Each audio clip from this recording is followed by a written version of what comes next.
Hey everyone, welcome back to another episode. In this video, I'm gonna show you the ways to delete a Discord account.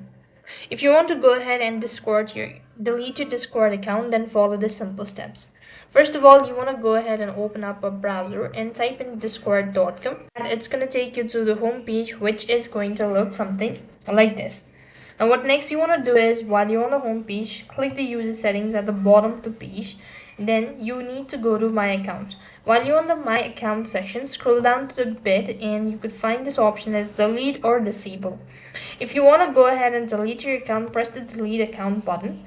And in order to delete or disable your account, you must first transfer ownership of all the server that you own.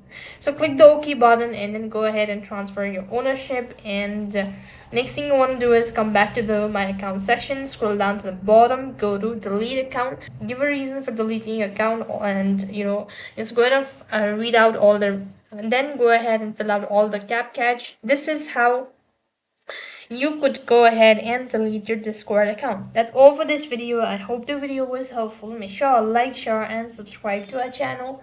Thank you for watching. See you in the next video.